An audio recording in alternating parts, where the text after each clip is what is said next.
Hi friends, ఎలా ఉన్నారు? ఈరోజు ఈ వీడియోలో మార్వాడీల గురించి, మార్వాడి యొక్క వ్యాపార రహస్యాల గురించి తెలుసుకుందాం.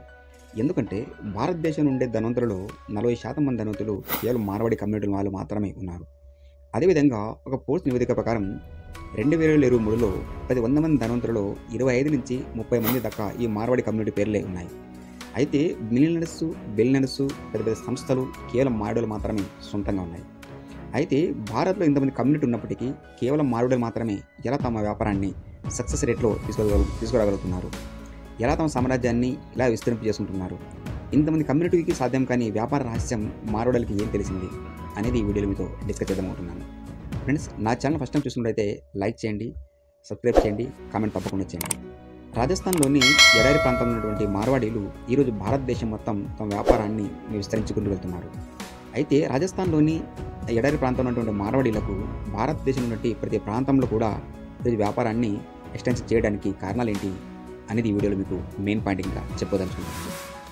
భారత్లోని రాజస్థాన్ ప్రాంతంలో ఉన్నటువంటి వీళ్ళు వలసలు బయలుదేరారు.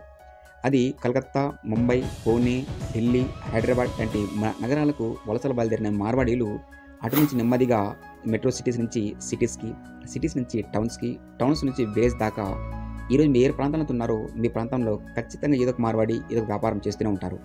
వీళ్ళు మార్వాడీలు సమోసా వ్యాపారం, పానీపూరి వ్యాపారం, బేకరీ, టీ స్టాల్ వంటి వ్యాపారాలు కూడా చేయగల నేర్పరులు, తెలివైన వాళ్ళు. భారత్ నుండి కమ్యూనిటీలో ఏ కమ్యూనిటీ సాధ్యం కాని వ్యాపారం ఈ మార్వాడీలు చేయగలరు. ఒకప్పుడు వర్తకం మరియు వాణిజ్యం మాత్రమే మార్వాడికి వ్యాపారం, అంటే ఇన్ఫర్మేషన్ బిజినెస్ మాత్రమే మార్వాడికి వ్యాపారం.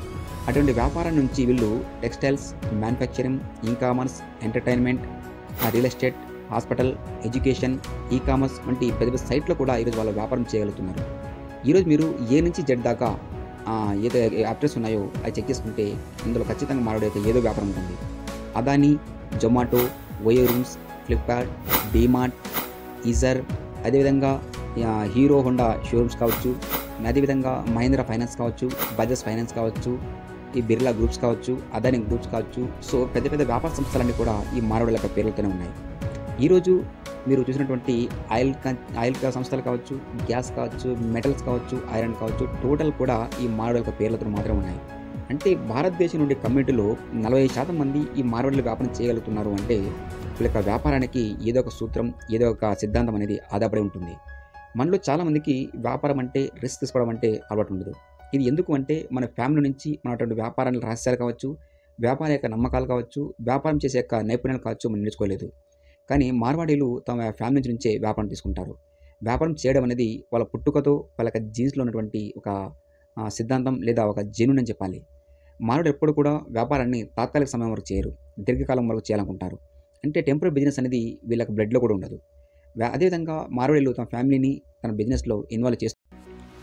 మార్వాడీలు తమ వ్యాపారంలో కుటుంబ సభ్యులను భాగస్వాములుగా ఉంచుకుంటారు. దీనివల్ల తమ వ్యాపారంలో ఎక్స్పెన్సెస్ అనేది తగ్గించవచ్చు, కస్టమర్ సర్వీస్ కూడా క్వాలిటీగా ఇవ్వచ్చు, అదేవిధంగా తమ బిజినెస్ని కూడా క్వాలిటీగా మెయింటైన్ చేయవచ్చు అనేది మార్వాడి ఉద్దేశం. అందుకే మార్వాడీలు తమ కుటుంబం ఉన్నటువంటి పిల్లలను కూడా 18 సంవత్సరాలు రాగానే పెళ్లి చేస్తారు. ఇలా చేయడం వల్ల ఆ కుటుంబం ఉన్నటువంటి ఆ ఫ్యామిలీస్ కూడా మళ్ళీ వ్యాపారంలో వస్తారు. వాళ్ళకు కూడా ఈ డబ్బు పరంగా అయితేనేమి, పరంగా అయితేనేమి, మార్కెటింగ్ సంబంధించిన విషయాలు కూడా నేర్పించి మళ్ళీ వాళ్ళ బిజినెస్ నుంచి బయటకు రాకముందే వాళ్ళ పిల్లల్ని ఆ బిజినెస్ ఇన్వాల్వ్ చేస్తారు. దానికి సంబంధించిన సపోర్ట్ కూడా వీళ్ళ ఫ్యామిలీస్ చేస్తూ ఉంటారు. అంటే మార్వాడి కమ్యూనిటీ మాత్రమే తమ పిల్లలకు, తమ కుటుంబానికి తమ వ్యాపారం తను అందించాలి అనేది మార్వాడి కుటుంబంలో ఉన్నటువంటి ఒక మంచి విషయం. అయితే అదర్ కమ్యూనిటీ వాళ్ళు తమ పిల్లలు భాగస్వాములుగా రావడం కానీ, తమ పిల్లలు తమ వ్యాపారంలో ఇన్వాల్వ్ కావడం కానీ నాకు ఇష్టం ఉండదు. కానీ ఈ మార్వాడి కమ్యూనిటీ మాత్రం వ్యాపారం తమ వరకే కాదు, తమ కుటుంబాలు, తమ పిల్లలు, వాళ్ళ కుటుంబాలు అందరూ కూడా ఈ వ్యాపారం చేయాలి అనేది మార్వాడి యొక్క సిద్ధాంతం. అందుకే అంటారు, జహా నహీ జాతి రైల్ గాడి వహన్ జాతా మార్వాడి అని. అంటే మార్వాడి వాళ్ళు వెళ్ళని ప్లేస్ లేదు, చేయని వ్యాపారం లేదు. అందుకే భారతదేశం వ్యాపారాల్లో మార్వాడి వాళ్ళకు తప్ప వేరే వాళ్ళకి ఈ వ్యాపారం యొక్క సీక్రెట్స్ కానీ, వ్యాపారం యొక్క సిద్ధాంతాలు కానీ అర్థం కావు. భారతదేశం ఏ కమ్యూనిటీ కూడా ఇంతవరకు ఇంత పర్సెంటేజ్లో వ్యాపారం చేయలేకపోదు. కానీ ఈరోజు భారత్ ఉన్నటువంటి ఈ యొక్క మార్వాడీలు ప్రపంచవ్యాప్తంగా కూడా తమ వ్యాపారాన్ని చేయగలుగుతున్నారు. అదేవిధంగా మార్వాడీలకు డబ్బు విషయంలో ఖచ్చితమైన విషయాలు పాటిస్తారు. డబ్బును కూడా వృధాగా ఎక్కడ ఖర్చు పెట్టరు, డబ్బును కూడా ఒకే రంగం మీద ఆధారపెట్టరు. ఒక మార్వాడి ఒక షాప్ వల్ల కావచ్చు, ఒక బిజినెస్ వల్ల కావచ్చు, లాభాలు వస్తే ఆ షాప్ సంబంధించిన రిలేటివ్ కావచ్చు, లేదా తమ ఫ్యామిలీ మెంబర్స్ ఎవరు ఉంటే వాళ్ళ వల్ల కావచ్చు, షేరింగ్లో కానీ తమ వ్యాపారాన్ని ఎక్స్టెన్షన్ చేసుకుంటూ వెళ్తారు. మార్వాడీలు మార్కెట్‌లో వచ్చే ప్రతి మార్పును కూడా వీళ్ళు ఆహ్వానిస్తారు. మార్కెట్‌కి తగినట్టు కస్టమర్ సాటిస్ఫాక్షన్ కావచ్చు, కస్టమర్‌కి నచ్చినట్టు షాప్ డిజైన్ చేయడంలో కానీ, కస్టమర్ తగినటువంటి మార్జిన్ ఇవ్వడంలో కానీ, కస్టమర్‌కి ఉన్నటువంటి ఫెసిలిటీస్ అనేది వీళ్ళు చూసుకుంటారు. ఒక మార్వాడి తనకి ఏదైనా షాప్‌కి ఎవరైనా వ్యక్తి వస్తే, ఆ వ్యక్తికి టీ ఇచ్చే విషయంలో కూడా మార్వాడి